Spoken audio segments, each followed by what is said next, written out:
제가 경험으로 보자면 제사를 지내는 집안은요, 자손들이 되게 일이 술술 잘 풀리고. 오래전에 어떤 분이 저한테 이제 상담을 하러 오셨던 분이 있었거든요. 그래서 그때는 이제 밖에서 지인분 통해서 오신 분이셨는데, 무슨 얘기셨냐면은 본인이 이제 직장을 그만둘 건데 다음에 어떤 일을 하면 좋겠느냐, 이제 그것 때문에 궁금해서 오신 분이셨어요. 근데 이제 사주를 열어보니까 그분의 용신, 그게 용신이란 건 뭐냐면 그 사람한테 힘을 주는 글자를 용신이라고 그래요. 근데 연지가 이제 조상궁인데, 연주 조상궁인데, 그 조상궁에 진술사해를 철라지망살이라고 그래요. 철라지망. 근데 술토가 딱 있었어요. 그럼 이제 그 술토라는 거는 천문으로서 기도 많이 하고 있는 조상이 있었다, 이렇게 이제 표현을, 보통 통변을 그렇게 하거든요. 근데 그런 분이셨는데, 그분이 보니까는 할머니더라고요. 근데 술토가 있었어요. 기억에. 그래서 그 할머니의 복으로 그분이 직장에 들어가서 굉장히 승승장구, 27살 때부터 은행 금융권으로 들어가서 그때부터 뭐 차장으로 해서 큰 막 이렇게 높은 자리까지 올라가는 그런 아주 케이스였는데, 그분 같은 경우에는 오히려 그 학창 시절 때는 그렇게 뭐 공부를 잘한다거나 뭐 이렇게 잘 나갔다거나 학교를 뭐 좋은 데 나왔다거나 그러진 않으셨더라고요. 사주를 보니까. 그래서 그때 당시에는 이제 이렇게 공부보단 다른 쪽에 더 관심이 많았었던 것 같아요. 그래서 그걸 얘기를 했더니 맞다고 그러시더라고.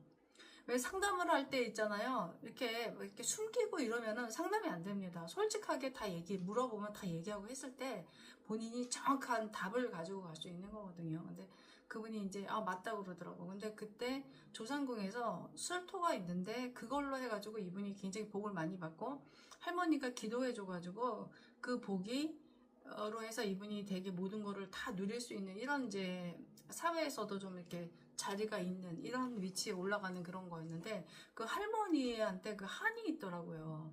사주에서. 왜냐면 저는 항상 그래요.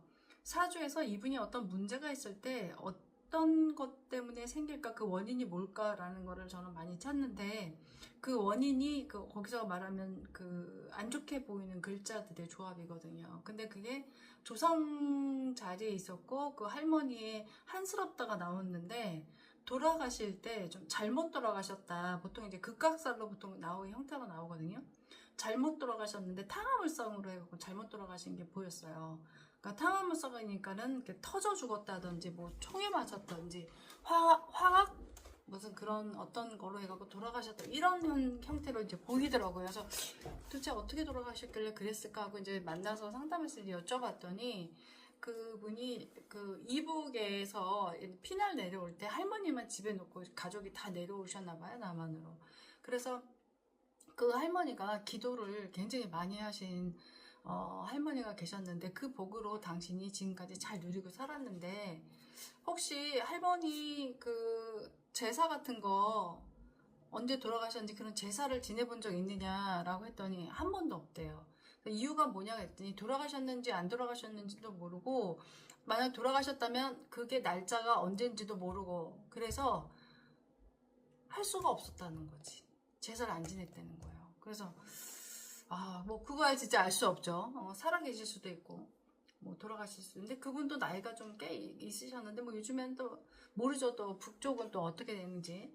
어쨌든 그랬어요. 그래서 제가 뭐라고 그랬냐면은, 그분이 그 왜 실향민들 그 북쪽을 향해서 제사 지내는 쪽이 있다. 전 안 가봐서 잘 몰라요. 있다고 하더라고요. 그래서 제가 추석 때라도 그쪽에 가셔가지고 작은 이렇게 상이라도 차려서 그 할머니를 위해서 차례상이라도 좀 이렇게 해서 인사를 좀 드려라, 북쪽을 향해서, 이렇게 말씀을 드렸어요, 제가. 왜냐면 그 할머니가 한스럽게 돌아가셨는데 자손들을 위해서 기도를 진짜 많이 하신 분으로 사주에 손주 사주에 그분이 손주였으니까, 할머니니까 나오더라고요.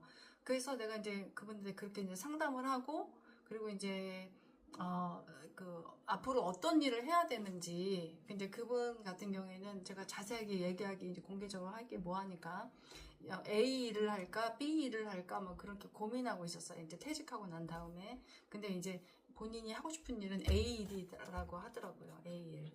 근데 제가 보니까 A 일이 아니라 B 일을 해야 되는 명이었어요. 이걸 해야지 더 성공해. A는 아니었어요. 그래서, 당신은 B 일을 해라. 직업적으로. 그래야지, 제 이모작으로서 성공할 수 있다라고 하고, 이제 저랑 이제 그런 걸로 이제 했는데,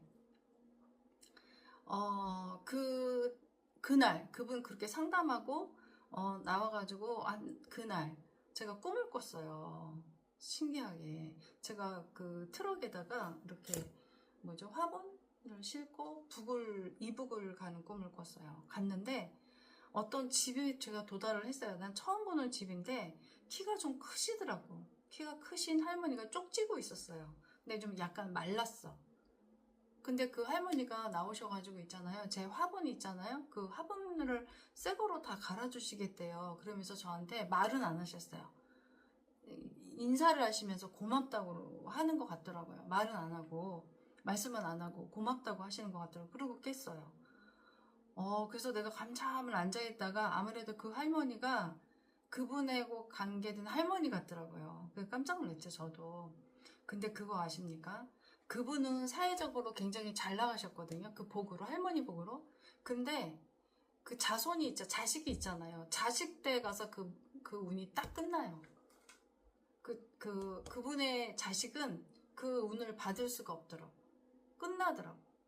그래서, 사실은 저희 그 친정집이나 시댁이나 우리는 별로 이렇게 제사의 의미 이런 거를 별로 깊이 생각하지 않는 집안이었거든요. 시댁은 기독교, 저희 친정은 카톨릭 이러다 보니까 제사를 막 이렇게 그렇게 잘 지내는 그리고 또 맞이도 아니고 둘째에다가 하여튼 그랬어요. 그래서 그런 제사의 의미가 없었다가 제가 이제 그 상담을 통해서 많은 분들 상담을 통했는데 상담에서 보니까 이렇게 나눠지는 게 운이 있는 사람과 운이 없는 사람이 나눠지는데 이게 100%라고 할 수는 없겠지만은 내가 많은 사람을 다 만난 건 아니잖아요.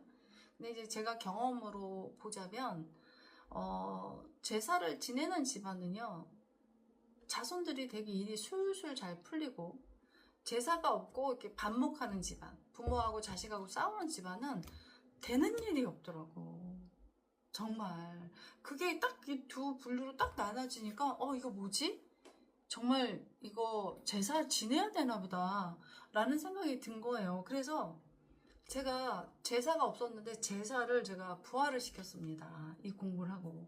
그러니까 우리 이제 어르신 분들이 저한테 그러는 거예요. 왜 너는 없앤 제사를 다시 만들어서 하느냐고 이렇게 얘기를 하는데 제 눈에 그게 보이고 복이 있는 사람과 복지 있는 사람과 복이 없는 사람이 이렇게 구분이 되니까 그냥 어쨌든 가짜 효도라도 해야 되지 않을까 해서 제가 정말 제사를 지내게 됐는데 여러분들 제사를 지내서 내가 좋은 기운을 이렇게 바꾸려면요 최소 3년은 해야 된다는 거죠. 근데 그거보다 더 좋은 게 뭐냐면 조상을 잘 모시는 사람은 반드시 조상으로부터 먹는 복, 입는 의식주 복을 받을 수가 있어요. 반드시 받더라고 해보니까. 그리고 어려운 일이 생겼을 때도 덕이 많은 집안은 그 용신이 아니더라도 그거를 조상 자리에서 그게 연주거든요.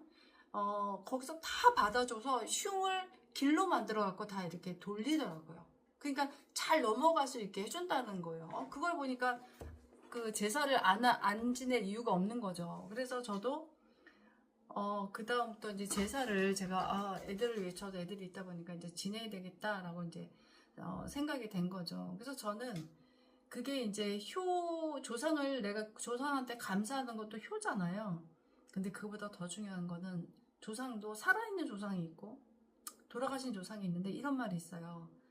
살아있는 조상한테 한 번 효도한 것이 돌아가신 분한테 10,000번 제사상을 지내는 거하고 같다. 그러면 내 부모가 살아계시다면은 나에게는 복 짓는 기회다라는 거죠. 그래서 여러분들도 좀 있으면 이제 구정도 이제 얼마 있으면 구정 돌아오잖아요. 그런 거 되게 뭐 힘들다, 안 하고 싶다, 뭐 물론 없앤 집안도 많이 있는데 이것도 얘기해야겠다. 그 보통 있잖아요. 운이 없는 분들 있잖아요. 그런 분들은 제사를 하다가 없앱니다. 딱 그 시점에 일이 막 꼬여 3년 동안. 그러니까 그러고 난 다음에 저한테 오시더라고요. 그리고 상담해 주세요 이러더라고. 일이 안 된다고. 신기하더라고. 그래서 하던 제사를 줄이거나 없애거나, 특히 없애는 게 이제 문제예요. 이제 우리 제사 지내지 않기로 했어요. 형제들끼리 합의해서 이래가지고 싹 이제 없애는데 일이 3년 동안 안 된 거야. 그러니까 저한테 와가지고 상담을 한 거예요. 그런 케이스도 있었어요. 막 사기 당하고 막 이랬더라고요. 그래서 뭐 어쨌든 내가 복을 받으려면 근본에 효가 있어야 된다라는 거죠. 또 효는 어떻게 보면 양심 아닙니까? 사람이 양심적으로, 그리고 효를 하겠다는 마음이 있는 사람은 그래도 양심적으로 살려고 많이 노력을 하잖아요. 그래서 그런 사람한테는 반드시 하늘에서 복을 주더라.